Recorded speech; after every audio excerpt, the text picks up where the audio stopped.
Hello everyone, welcome back to my YouTube channel learn with me. आप सभी लोग कैसे हैं? आई होप आप सभी लोग अच्छे होंगे और आने वाली परीक्षाओं की तैयारी कर रहे होंगे। मेरी तरफ से सभी एनम बहनों को गुड इवनिंग। आप सभी लोगों की पढ़ाई अच्छे तरीके से चल रही होगी। अगर आप लोगों ने मेरे चैनल को लाइक नहीं किया है तो लाइक कर दीजिए, ज़्यादा से ज़्यादा शेयर कीजिए और सब्सक्राइब कर दीजिए।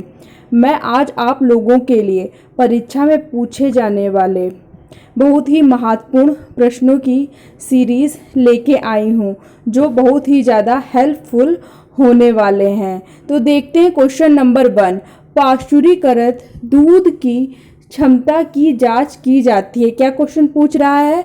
पाश्चुरीकृत दुग्ध की क्षमता की जांच की जाती है। नंबर 1 फॉस्फेट टेस्ट के द्वारा, नंबर 2 फेलिंग टेस्ट के द्वारा, नंबर 3 ऑक्सीजन टेस्ट के द्वारा, नंबर 4 उपयुक्त में से कोई नहीं। तो इसका राइट आंसर क्या हो जाएगा? कौन सा टेस्ट का यूज़ करते हैं? तो फॉस्फेटेस टेस्ट का यूज़ करते हैं। कौन सा? फॉस्फेटेस टेस्ट का यूज़ करते हैं। Option number 1 is the right answer. अगर मैं कहूँ कि फेलिंग बेनेडिक्ट टेस्ट किसके लिए किया जाता है? फेलिंग बेनेडिक्ट टेस्ट किसके लिए किया जाता है? तो इसका आंसर क्या हो जाएगा? मोनोसेक्राइड की मात्रा जांचने के लिए फेलिंग बेनेडिक्ट टेस्ट का यूज़ किया जाता है। अगर मैं पूछूं ऑक्सीजन टॉलरेंस टेस्ट किसके लिए किया जाता है? तो ऑक्सीजन टॉलरेंस टेस्ट किसके लिए किया जाता है? रिड्यूसिंग शुगर के लिए। किसके लिए किया जाता है? रिड्यूसिंग शुगर के लिए। फॉस्फेटेस टेस्ट किसके लिए किया जाता है? पाश्चुरीकृत दूध की क्षमता की जांच के लिए किया जाता है। अगर मैं पूछूं मोनोसेक्राइड की मात्रा जांचने के लिए कौन सा टेस्ट किया जाता है? तो फेलिंग बेनेडिक्ट टेस्ट किया जाता है। रिड्यूसिंग शुगर की मात्रा को जांचने के लिए कौन सा टेस्ट किया जाता है? तो ऑक्सीजन टेस्ट किया जाता है। तो यहाँ पे इसका राइट आंसर कौन सा हो जाएगा? ऑप्शन नंबर 1 इसका राइट आंसर हो जाएगा। अब देखते हैं क्वेश्चन नंबर 2 क्या कह रहा है। यहाँ मैं आप लोगों को आंसर ही टिक नहीं लगवाती हूँ बल्कि सारे ऑप्शन भी अच्छे तरीके से समझा देती हूँ और आई होप आप लोगों को सारे क्वेश्चन और सारे उसके ऑप्शन अच्छे से समझ में आ गए हैं। आप सभी लोग मेरे चैनल को सब्सक्राइब नहीं करते हैं तो प्लीज़ आप लोग सब्सक्राइब कर दीजिएगा और जो भी बहनें एनम की तैयारी कर रही हैं उनको मेरा चैनल आप लोग ध्यान से शेयर कर दीजिएगा। तो अब देखते हैं क्वेश्चन नंबर 2। कोल्ड स्टोरेज का तापमान कितना होता है? क्या पूछा गया है? कोल्ड स्टोरेज का तापमान कितना होता है? Option number 1 0.15 Fahrenheit, 0.15 Fahrenheit. Option number 2 0.22 Fahrenheit. Option number 3 0.25 Fahrenheit. Option number 4 0.32 Fahrenheit. Cold storage का तापमान कितना होता है? इसका मुझे जल्दी से आंसर देंगे सभी लोग। तो इसका आंसर क्या हो जाएगा? 0.32 फ़ारेनहाइट। क्या हो जाएगा? 0.32 फ़ारेनहाइट इसका आंसर हो जाएगा। Option number 4 is the right answer.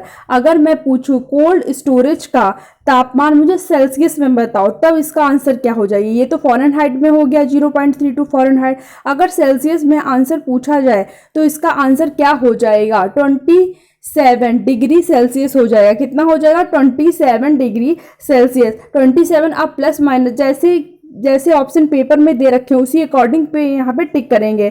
27 में आप प्लस माइनस 2 कर सकते हैं। अगर यहाँ पे 26 डिग्री फ़ारेनहाइट दे रखा हो तब भी टिक लगा देंगे और 28 डिग्री सेल्सियस दे रखा हो तब भी टिक लगा देंगे।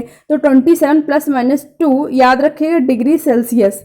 जिस अकॉर्डिंग ऑप्शन होंगे उसी अकॉर्डिंग यहाँ पे हम टिक लगा देंगे। तो अगर मैं पूछूं कि इसमें गैस कौन सी पाई जाती है कोल्ड स्टोरेज में तो कौन सी गैस हो जाएगी? अमोनिया या फिर नाइट्रस ऑक्साइड। अमोनिया गैस हो जाएगी या फिर नाइट्रस ऑक्साइड हो जाएगी। अगर मैं पूछूं फ्रिज में कौन सी गैस होती है तो फ्रियोन गैस होती है। Question number 3। जल की शुद्धिकरण के लिए किस रासायनिक पदार्थ का प्रयोग किया जाता है? क्या क्वेश्चन पूछ रहा है कि जल की शुद्धिकरण के लिए कौन सा रासायनिक पदार्थ का प्रयोग किया जाता है? नंबर 1 उबालना, नंबर 2 रिवर्स ऑस्मोसिस, नंबर 2 परावैंगनिक किरणें, क्लोरीन, पोटेशियम परमैंगनेट, नंबर 3 फिटकरी ओजोनीकरण लाल दवा। ऑप्शन नंबर 4 उपयुक्त में से सही। तो इसका राइट आंसर क्या हो जाएगा? जल के शुद्धिकरण के लिए किस रासायनिक पदार्थ का प्रयोग करते हैं? तो इसका राइट आंसर क्या हो जाएगा? जल को उबालते हैं, बिल्कुल सही। रिवर्स ऑस्मोसिस, ये भी बिल्कुल सही आंसर हो जाएगा। परावैंगनिक किरण यानी कि यूवी रेजिस के द्वारा, ये भी यहाँ पे राइट आंसर हो जाएगा। क्लोरीनीकरण, ये भी इसका राइट आंसर हो जाएगा। पोटेशियम परमैंगनेट, ये भी बिल्कुल सही है। फिटकरी, ये भी बिल्कुल सही है। ओजोनीकरण, ये भी बिल्कुल राइट आंसर है। लाल दवा, तो इसका ये भी सारे यहाँ पे ऑप्शन सही हैं। तो यहाँ पे राइट आंसर क्या लगा देंगे? उपयुक्त में से सभी पर टिक लगा देंगे। पोटेशियम परमैंगनेट को ही हम लोग क्या कहते हैं? लाल दवा कहते हैं। पोटेशियम परमैंगनेट को ही हम लोग क्या कहते हैं? लाल दवा कहते हैं। अगर मैं पूछूं पोटेशियम परमैंगनेट का रासायनिक नाम क्या है या रासायनिक फार्मूला क्या है, तो क्या हो जाएगा उसका रासायनिक नाम? पोटेशियम परमैंगनेट, और तो क्या हो जाएगा? KMnO4। KMnO4 लाल दवा और KMnO4। क्वेश्चन नंबर 4 कार्बोहाइड्रेट में पाया जाता है। क्या पूछा गया है? कार्बोहाइड्रेट में पाया जाता है। नंबर 1 ब्रेड, नंबर 2 दूध, नंबर 3 फल, नंबर 4 उपयुक्त में से सभी। तो इसका राइट आंसर क्या हो जाएगा? कार्बोहाइड्रेट किस में पाया जाता है? ब्रेड में पाया जाता है, दूध में पाया जाता है, फल में पाया जाता है, या उपयुक्त में से सभी? तो इसका राइट आंसर क्या हो जाएगा?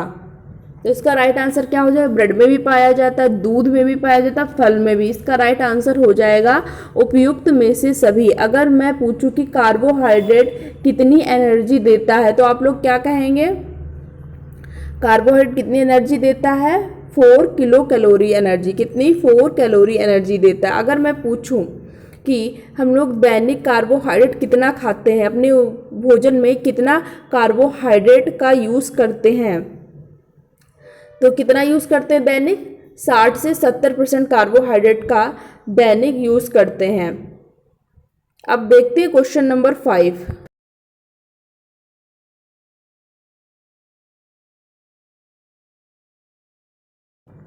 क्वेश्चन नंबर 5 क्या कह रहा है? उच्च प्रोटीन आहार दिया जाता है।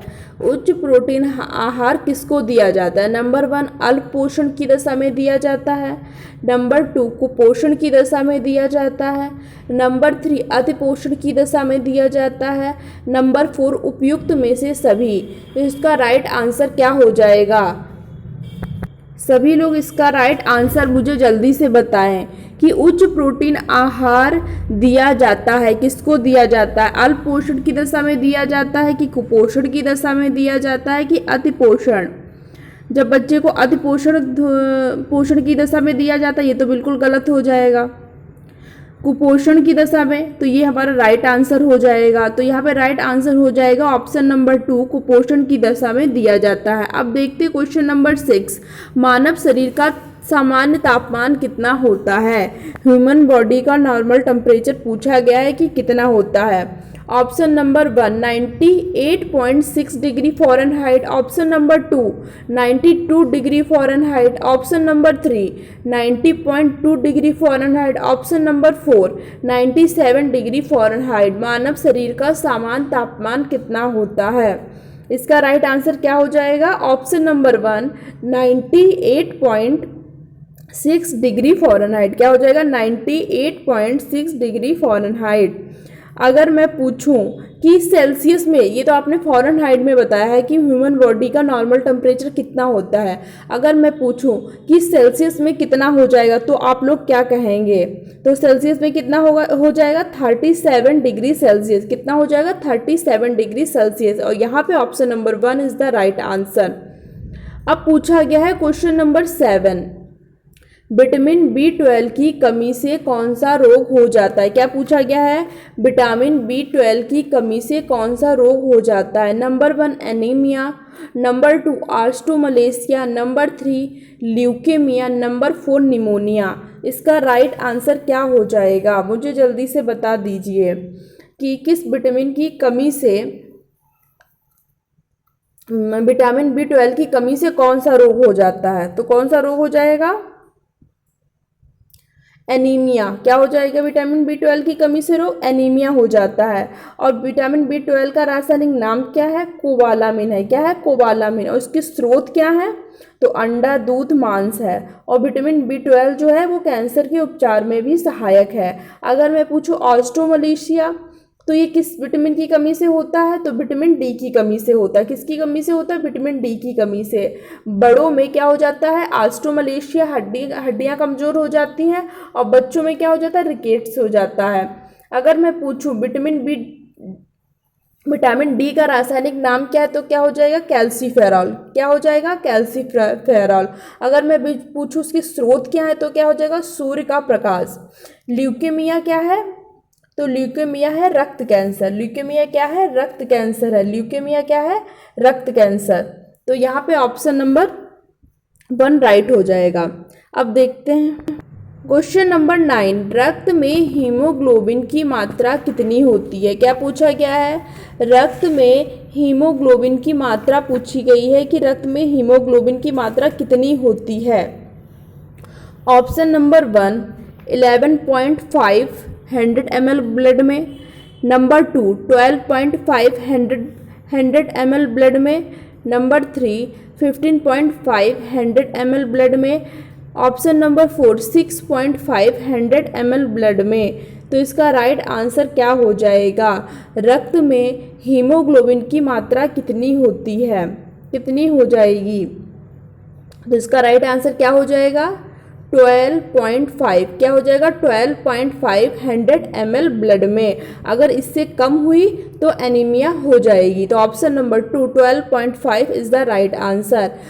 क्वेश्चन नंबर 10, किस प्रकार की एनीमिया में RBC की कमी हो जाती है? किस प्रकार की एनीमिया में RBC की संख्या में कमी हो जाती है? Option number 1 hemolytic anemia, option number 2 thalassemia anemia, option number 3 aplastic anemia, option number 4 sickle cell anemia. किस प्रकार की एनीमिया में RBC की संख्या में कमी हो जाती है? तो इसका राइट आंसर क्या हो जाएगा?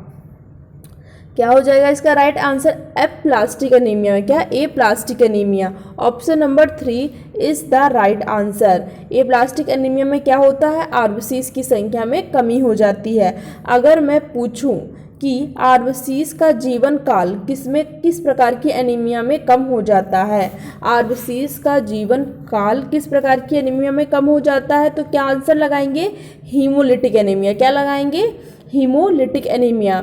अगर मैं पूछूं आनुवांशिकी एनीमिया कौन सी होती है?